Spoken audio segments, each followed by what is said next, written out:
Welcome to Books and Looks, where we do a deep dive with authors to help you discover your next great read. And when is an author interview not enough? Well, last year, Annie Reed joined us to discuss her book, The Imposter Heiress, which is about the life and times of Cassie Chadwick. What a fantastic book, and her debut book was a magnificent success. But she returns to tell us more today about the female grifters of the Gilded Age.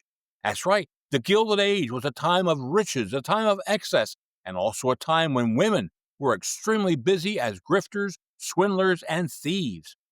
Annie's research has led to a host of fascinating women and their stories, and she has graciously agreed to join us once again here on Books and Looks. I'm Blaine DeSantis, this is Books and Looks, and today we're chatting with the author Annie Reed about female grifters in the Gilded Age. Annie Reed, welcome back to Books and Looks. Thanks so much for having me. It's so great to be back. Oh boy, did I enjoy your book, The Imposter Heiress. Matter of fact, let's get that out of the way. Let's just show everybody that book right there, The Imposter Heiress. What a great book this was. You were a wonderful guest. This is a story about someone by the name of Cassie Chadwick. And before we get into today's topic, tell me a little bit about how did you find Cassie Chadwick and how did you get interested in these notorious women of the Gilded Age? Well, it really all started with Cassie. And I learned about her on another podcast, Stuff You Missed in History class. And they had an episode on her. And at the time, I was living in Ohio and I just had never really heard of her. So I was just so interested right off the bat. And that was where she basically ended up making her base of operations, if I'm not mistaken. Oh, yeah. She terrorized Ohio, the whole state, and a couple states around for a long time. Oh my word. Yes, tell us a little bit about Cassie and again about what her con was that became the basis of your book. Well, Cassie was a lifelong swindler, and she always kind of ran the same play. She pretended to be someone who was rich, and she just couldn't access her money at that moment. So she would take loans from people and swear she was going to pay them back with extra bonuses, and then of course she never did. And this all led to her huge con, which happened in Cleveland, the Carnegie con, where she convinced a lot of people she was Andrew Carnegie's illegitimate daughter, and made a lot of money off of it. Oh my. Lots of money off of it. She even conned her husband. I, she conned everybody. It was yes, yeah. She's a fascinating individual. Did you enjoy doing the research on that one? Oh, it was so much fun. I loved every part of it. I loved the research, I loved the writing. Um, every part of it was just really fun. Hmm. Now, you say she's the first one. She led you into other notorious women of the Gilded Age? Oh, yeah. I mean, I was doing all this research for my Cassie book, and I would come across these other women. She was always being compared to somebody else. It was either people like Ellen Peck or Bertha Heyman who had come before her, or after her, they would compare these other women to Cassie Chadwick. So she was kind of a yardstick that they would measure swindlers against. Ah. And I remember from the last time we spoke, I think you were telling me that of all the swindlers that we were talking about, she was the most prolific. Cassie Chadwick? Yes. Yes. Yeah. Yes, yeah, as far as, like, she had the biggest con, the most successful, absolutely, in the US. I'm sure other countries have their ladies as well, but Right. yeah. Right. You're a young girl. Why would you want to get caught up in swindlers, thieves, and grifters? Do you like this topic? I've always loved, history of criminals. I've always loved it, and I just didn't know there were that many female swindlers out there. I just didn't know, until I started listening to podcasts and getting a little bit more into it. Wow. I never knew about it, to be honest with you. I had done a podcast about Mrs. Mandelbaum, and that sort of got me, reading and learning a little bit about this. But your book was a revelation. And why do you think, the Gilded Age, it was a time of excess, a time of riches. Why do you think the women became so big during that time period and being the swindlers? I think there's a couple reasons. You're getting into this period to where it's bleeding to the progressive era, right? To where women are they're demanding the vote and they're demanding to be able to, go to medical school, go to law school, stuff like that. And so they're seeing what men are doing and they're thinking, I can do that too, a little bit more. You also in the Gilded Age have this background of uh, all these different companies, speculation and stocks and people getting rich quick off of like railroad companies and stuff like that.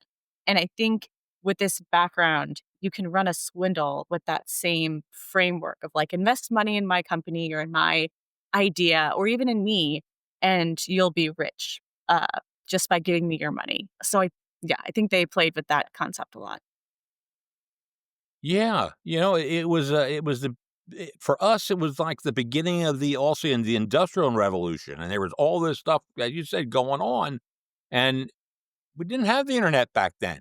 It was hard to find this stuff out, so if a person is running a con, you better figure it out yourself. You're not gonna find it on the internet. Yes. Yes. Yeah. A lot of I mean, that was why Cassie was able to go to different towns in Ohio and kinda do the same thing for, like, decades before she was caught because, I mean, you didn't know who these people like, she could just walk into a different city and be a different person. Yeah. Wow. Well, she did, and she started up in her home area. She was from Canada, if I'm not mistaken, and she worked her way around Lake Erie, and she ended up saying, "I like Ohio," and Ohio, and Ohio, and Ohio liked her. Yeah. Yeah, Well, apparently so. anyway, yeah, apparently, anyway, we got you on today because I think you are an expert. Now you say, "Oh, I'm not an expert." You are.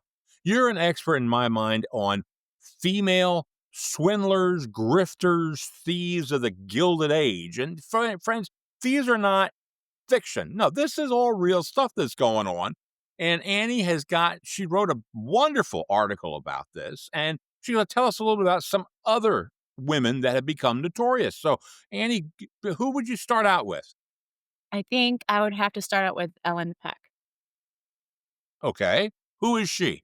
She was kind of this lifelong swindler, and when I say lifelong, like decades, like 6 or 7 decades of Ellen Peck swindling people in and around New York. Um, she just committed to it, and she never looked back. Wow. How much do you think have they figured out how much she was able to swindle or get out of people? I believe I saw some police officer, so she was very well known after a while, and her picture was in the rogues gallery. She was one of the most high profile criminals in New York at the time, and I wanna say that a number was 1,000,000 that they threw out for her lifelong take, and that was before she stopped. That was in 1892, and that would be today around $30,000,000. 30 million today's dollars. That's pretty good. And hers basically was she was into bonds, if I'm not mistaken, wasn't she? The thing about Ellen Peck was that she kind of was a jack of all trades with her swindling. Yes, I think her best swindles, um, she sometimes would pretend like she had this property or these stocks that people could invest in, and that was a really common swindle at the time. I am making huge dividends on my mining property or on my stock company, and get people's money and then just never pay it back. But she ran just so many different kinds of swindles. It was just, she was the real expert in swindling. Yeah, I read here in your article you wrote, which is a fantastic article. You can find it on Annie's website, by the way. Her her last swindle, her last con was she was 82 years old. She didn't give up, did she? No, she showed up to court with gray hair tucked into a little bonnet, and she was just like someone's grandma.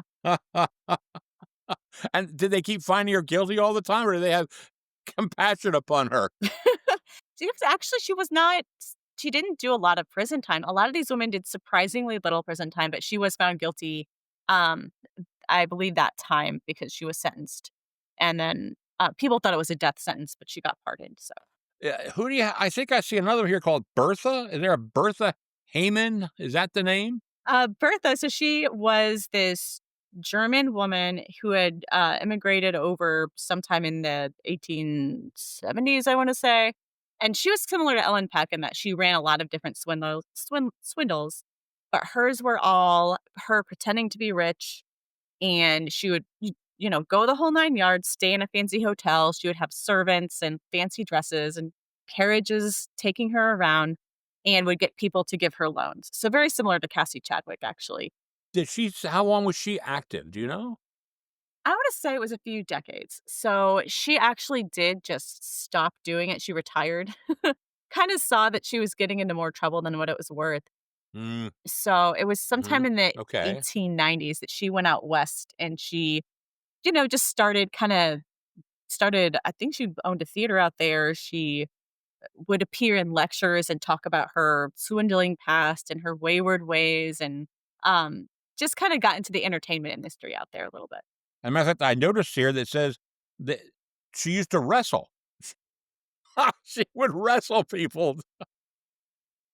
So her nickname was Big Bertha because she was a bigger woman. She was stout, and I think there were these exhibition matches to where, she wasn't really wrestling, but people would come and watch. I bet she never lost a bet on those matches either, did she? No. Oh my! You said she went out west. How far west did she go back then? Was that like into Arizona, It was Oklahoma? California. What was west back then? She was on the coast, so California. she Wow. was in California. Yeah, yeah. Yeah, and she was just someone who always kinda liked the spotlight, so she fit in really well over there. You're right. You're right. Now another one you had mentioned about here is a lady by the name of Sarah Howe, Howe. Who is she, and what was her con? I included Sarah Howe because, I mean, so often when I'm reading about swindlers, and especially female swindlers in history, the it's fun, it's lighthearted. If a swindler is getting money from someone, it it almost feels like a victimless crime, right? Because a lot of the times they're targeting these rich people who can absorb the loss, but Sarah Howe actually went the opposite way. She created this it was the Ladies Deposit Bank in Boston, and she said, "This is a bank," and it was funded by Quakers. All these Quakers gave me this money to make this bank only for poor single mothers, and they just wanted to help out these poor single mothers, and you'll also get this incredible, like, 8%, um, interest rate back on the money that you put into my bank. And so she was really actually targeting some very vulnerable people, probably because wouldn't have recourse to sue her, or she probably felt like she was safe from, um, those victims. But, yeah, the bank ran for a few years, and it was pretty successful, and then a newspaper in Boston kinda started getting skeptical about everything and published this series of articles pointing out, like, "This doesn't add up, and this doesn't sound right." Um, and then the whole thing just crashed because people wanted to take their money out, they were scared. There was no Quaker fund, so she was really just taking people's money. I think I was reading about it. She's like a Ponzi scheme. I think it's sort of like it, isn't it? It was very similar. Yeah, yeah, she targeted people who wouldn't have known any better, kinda like Ponzi did, he, targeted people who weren't savvy and, like, promised these amazing returns. "You're gonna make so much money off of this," and it was all just a scam. Right. And it's believable because, like we said, the Gilded Age, time of excess, time of riches, people were making a bunch of money in bonds, stocks, etc. So, it all sounded pretty doggone good. And it did for her for a couple of years. It was very good. Well, there's one more I wanted to talk about. I'm not sure if you wanted to, but I'd like to chat one more about Mabel Parker.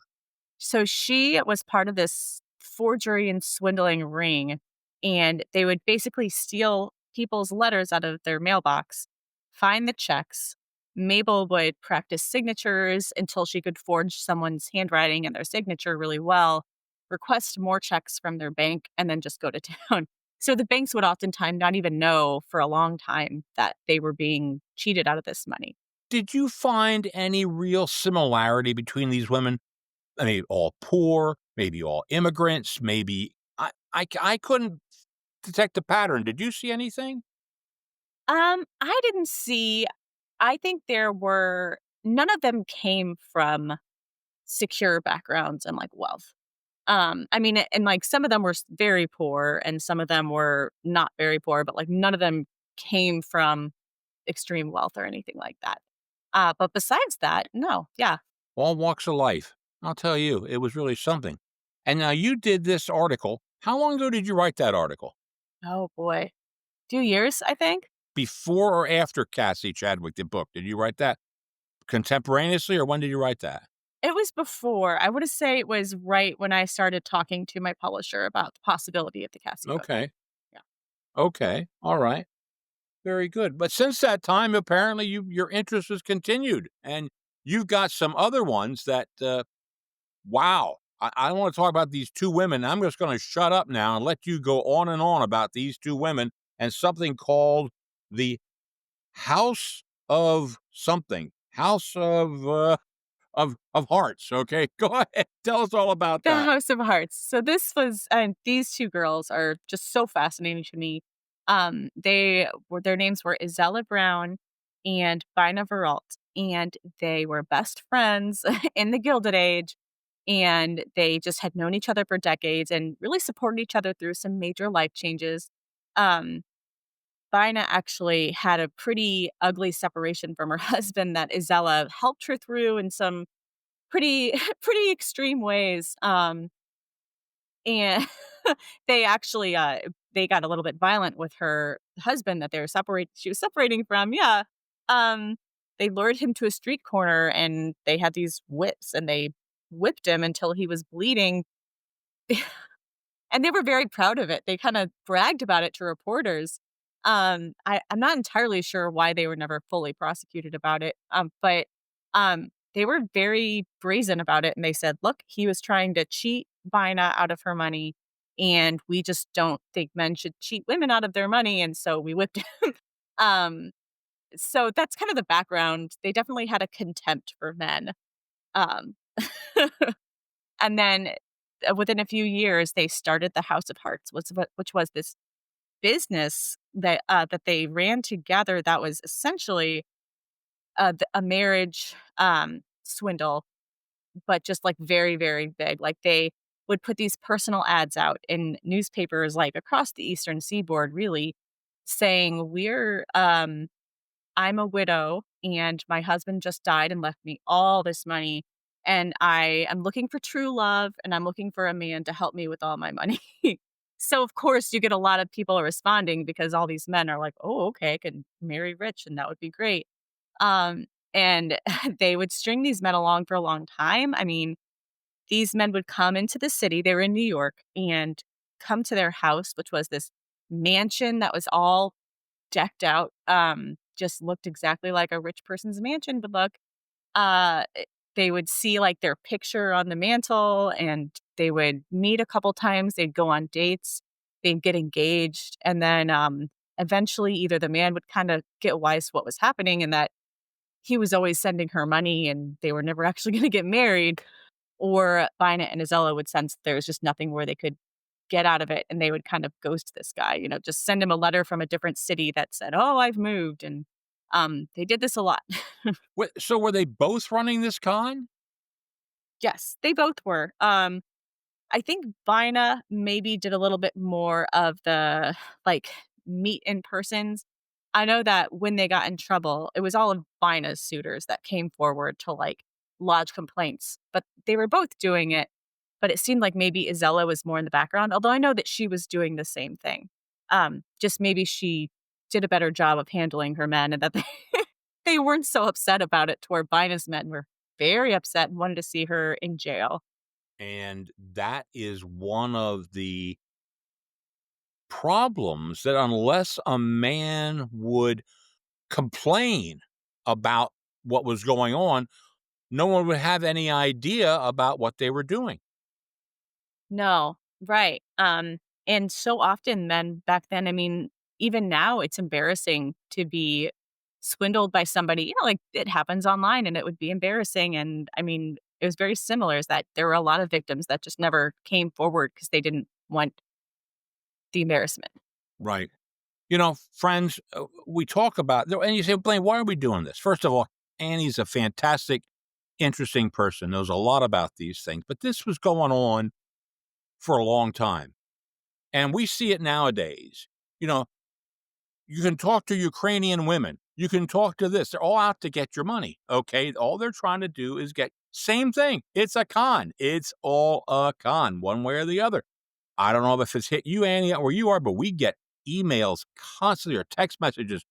You have not paid your toll fines, and unless you pay your fine, the state's going to do. And it looks like it comes from the South Carolina Department of Motor Vehicles. And it's not, but everybody is trying to get it. Do you have that sort of things up there? Have you seen that one? Oh my goodness. When I was back in Ohio, when I was pregnant with my firstborn, I got a call from someone from the IRS claiming that I was in default of something and that it was a good 20 minutes that I listened to this voicemail and then I walked around. I was in a store and thinking like, what did I do? How can I, make this better? And then I realized, oh my goodness, that's clearly a scam, but it did get my heart rate going for a little bit. So it definitely happens. It does. We hear about the Bernie Madoffs. We hear about the Nigerian prince. We hear about the person who's your friend is in prison in Belgium, and we got to get him out. Send this money. They're all out there.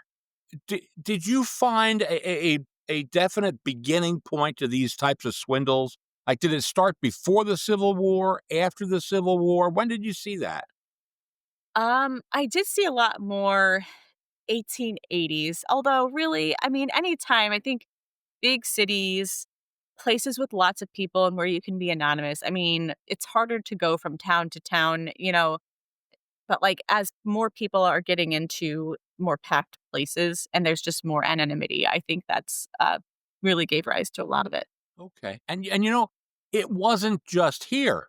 Okay, over in England, they had this group called the 40 Elephants. Have you ever heard of those, Annie? Yeah, I was reading about them a little bit. I know they had that TV show on Hulu, I want to say, about Hulu, them. yeah. Mhm, Yeah, yeah. mhm. And they were really fascinating, all women, which is just so fun, as much as thieves can be fun. I had no idea what it was about. The show was called, if you have Hulu friends, it's called 1,000 Blows, and it shows, like, a woman in the corner of a boxing ring, and it looks it's one thing, but it's not like that at all. Yes, there's boxing, but not with a woman, and it's all about this 40 elephants, the women running these, cons and scams and everything else. That size was amazing. Now, did you see anything that size or anything like that other than the 2 women you spoke about with the House of Love or whatever it was called? I did not see anything that coordinated that size. I know I read this book by Margaret Lee Fox called "The Talented Mrs. Mandelbaum," and she had this posse of females, like shoplifters and pickpockets, that she kind of mentored. But it wasn't as organized as the 40 Elephants. It was more just women she took under her wing and would sell her their stolen goods, and just much smaller. We had tried to get Margaret on with you, but apparently, she's having some, uh, issues and was unable to attend and be here, but that was another fascinating look at grifting from a different part because she was basically a fence Mrs. Mandelbaum on the whole. She started out one way, but she ended up being a fence, and you're right, she put together these help gave advice, she gave people help money monetarily, she gave them, like, a warehouse to practice their bank thieves in. It was a going concern. I was just amazed at this, Not not at all. Not at all like I thought. No, not at all like I thought. Well, that leads me to a question now. What do you have coming up? Are you gonna stick with the women? Are you gonna come with another book? Well, you're gonna have a baby. Annie's gonna have a baby in a few weeks, friend, a few I'm months, okay? pregnant a But few are months. Yeah. okay, alright. And are you gonna write another book? Are you gonna stick with the, swindlers, the grifters? What are you gonna do? I can't quite talk about my next subject or my next book yet, but it's a female criminal and it's always gonna be a female criminal in American history. So I don't know that I'll stick with swindlers, but I do love swindlers and I have such a soft spot for writing about them. Not many people have a soft spot for writing about female swindlers, grifters, thieves. I was calling for the longest time. I said, "Oh, she's going to come and talk about con men." I said, "Well, they're not con men; they're con women." But you don't hear and you don't use the word con women or con person. So I said, grifters, swindlers, and thieves. They were. It was all over there. We saw that throughout the country. There were a lot of women who were doing this. So maybe they were helping and rob stages. Maybe they're doing stuff out, like you said, out west. But these are the most notorious ones. Did you find now? You had your article was on 10. You found 2 more. Are there any other ones that are out there that we should be knowing about? There are so many. One who's actually not in America, she was in France. Her name was Therese Humbert, and I'm gonna pronounce that wrong because I never took French or anything. But she was busted around the same time Cassie Chadwick was. Very similar. I think she made more money, if I'm remembering right. She pretended that she had this safe with this. She pretended there was a whole bunch of paperwork in there that gave her this brilliant, like, huge estate in America, that she had found this American that was rich and he was, like, dying or something, and she helped nurse him back to life, and he to thank her, he gave her all this money. And so she told this story around, and she borrowed a lot of money for years and years and years, and had this safe where she said the paperwork was. And when everything blew up, because it's always gonna blow up eventually, it was like there's a button or something like that in the safe. There was no paperwork, no estate. So she also had a huge scale of a swindle. Interesting. Hey, one thing, going back to the house weekend, I gotta look at my notes here, okay? Where are they? The House of Hearts, okay, going back, you said they were in a mansion. Did they own the mansion? How did they get in the mansion? I did not ever find information about how exactly they presumably they kind of started with money and they were renting it, but I don't really know. That would be a good question. A good That's a good question, but I assume that they were renting Yeah. it. Oh, okay. Heh, she had a butler or someone, one's an actor, one's a sculptor. She got all these people working for 'em. It was something else. They had a great con going on, I'll tell you. I don't wanna take up any more of Annie's time, okay? She's pretty pregnant. It's summertime. It's hot. They lost the air conditioning the other day. She needs to sit down and relax a little bit. So, Annie, I don't wanna take any more of your time, but I wanna say to you once again, thank you, thank you, thank you so much for coming back on to Books and Looks. Thank you so much for having me. I love the show. It's so fantastic. Annie, thanks so much for taking time out of your schedule to join us here and highlight these women who are the notorious grifters, swindlers, and thieves of the Gilded Age. Annie's book is available wherever books are sold. But it's only here on Books and Looks that she has come to share these stories of other fascinating women. And so another edition of Books and Looks is now in the books. Thank you for taking time out of your schedule to join me on this show. And come back next week for a new edition of Books and Looks.